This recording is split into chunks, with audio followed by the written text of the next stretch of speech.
안녕하세요. 자산닥터의 김은정 프로입니다. 오늘은 선물의 종류와 그 특징에 대해서 알아보도록 하겠습니다. 선물의 종류에는 두 가지가 있습니다. 바로 금융선물과 상품선물인데요. 금융선물은 주식이나 채권, 외국통화, 주가지수 등에 관한 표준화된 금융상품을 미래의 일정 시점에 인수 혹은 인도하기로 약정하는 거래입니다. 이전 영상에서 선물은 미래적 가치를 거래하는 것을 의미한다고 말씀드렸죠. 금융선물의 종류를 보면 금리선물, 지수선물, 통화선물 등으로 구분하며 금융선물 거래는 공인된 선물거래소에서 이루어지므로 계약 불이행의 염려 없이 안전하게 거래하실 수 있습니다.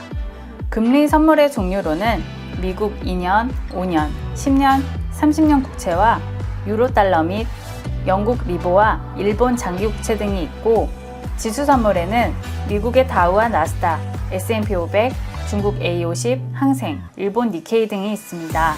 통화선물에는 호주 달러와 파운드, 유로 FX, 캐나다 달러 및 프랑과 엔 등이 있습니다.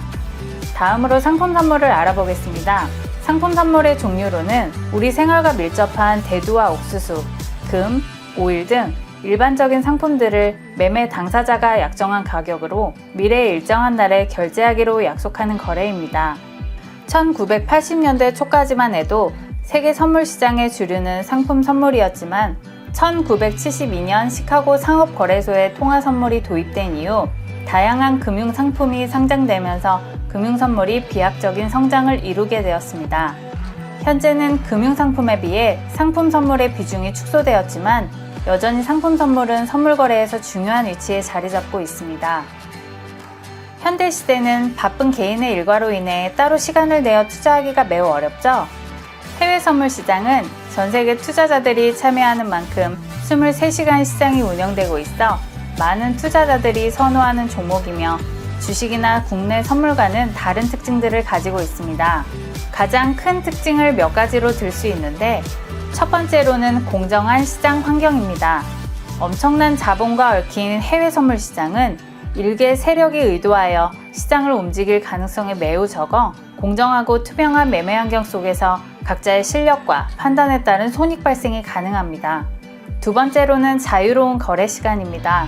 해외 선물 거래 시간은 하루 24시간 중 1시간을 제외한 23시간 시장이 운영되며 해외 여러 거래소를 통해 시간의 구애 없이 자유로운 거래가 가능한데, 이 거래 시간이 각 상품별로 조금씩 차이가 있습니다.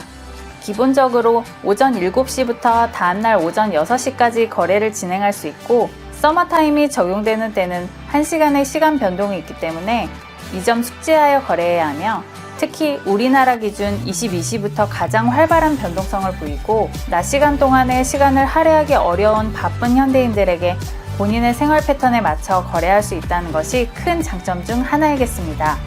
세 번째는 양방향 거래 구조입니다. 가격이 상승해야만 수익이 가능한 주식과는 달리 하락 시에도 포지션에 따라 수익 실현이 가능한데요. 시장이 상승할 것으로 예상이 된다면 매수, 시장이 하락할 것으로 예상이 된다면 매도로 진입하여 이익을 낼 수 있습니다. 즉, 미래 가격 변화에 대한 예측 및 분석이 무엇보다 중요하다고 할 수 있습니다. 매수와 매도의 방향을 잘 잡으시면 매일이 좋은 장이 될 수 있겠죠? 네 번째, 증거금만 있으면 가능합니다. 거래를 하기 위해서는 담보의 개념으로 증거금이라는 것이 필요한데, 국내 선물을 거래하기 위해서는 예탁 증거금인 3천만 원 정도의 큰 금액이 예탁되어야 거래가 가능하나, 해외 선물은 미화로 18,000달러, 즉 한화로 2,132만 원 정도입니다. 이에 레버리지 효과를 누릴 수 있는데요.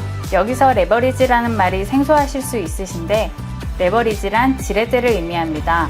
지렛대를 이용하면 실제의 힘보다 몇 배 무거운 물건을 움직일 수 있듯이, 투자한 금액에 비해 많은 투자 수익률이 발생하는 현상을 지렛대에 비유하여 레버리지 효과라 표현하는데요. 계약금의 15% 수준의 증거금만으로도 거래가 가능하기 때문에 비교적 적은 투자 금액으로 높은 수익을 발생시킬 수 있으며, 국내 선물보다는 큰 레버리지 효과를 가지고 있어 투자자들에게 인기가 많습니다.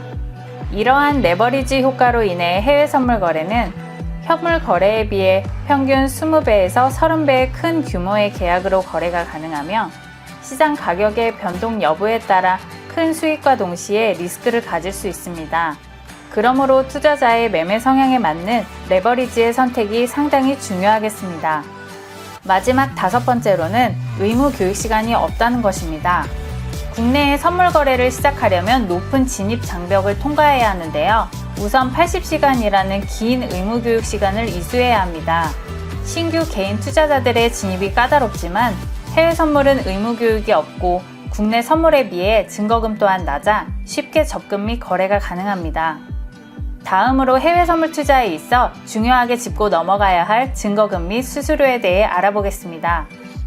해외 선물 거래는 해외에 위치한 각국의 선물 거래소에 상장된 규격 상품에 대하여 중개인을 통한 공정 거래를 하는 것을 말하며, 이를 거래하기 위해서는 해외 선물 거래소에서 상품마다 지정한 증거금을 납입하여야 하고 거래 성사를 위해 중개인에게 수수료를 지급하게 되는데요.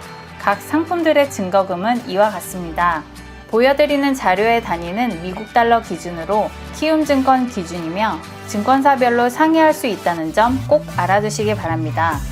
증권사에서 해외 선물 거래 시엔 초기 진입이 한 계약당 높은 증거금으로 인하여 부담스러울 수 있겠으나, 해외 선물은 주식보다 확률이 높고 경기 흐름 여부에 따라 예측이 가능하기 때문에 높은 수익률을 맛보실 수 있습니다. 또한 해외 선물은 거래 시에 수수료가 있습니다. 이 수수료는 진입, 즉 매수를 하고 청산, 가지고 있는 계약을 실현했을 때 각 1회씩 총 2회 지불이 됩니다. 이 수수료 역시 각 상품별로 상이하다는 점 염두에 두시고 잘 체크하셔야 합니다. 해외 거래라고 해서 높게만 느껴졌던 해외 선물이 이제는 제법 친숙해지셨나요? 알고 보면 넓고도 쉬우며 장점이 많은 해외 선물의 특징들이었습니다. 이상 자산닥터의 김은정 프로였고요. 다음 영상에서 만나 뵙겠습니다.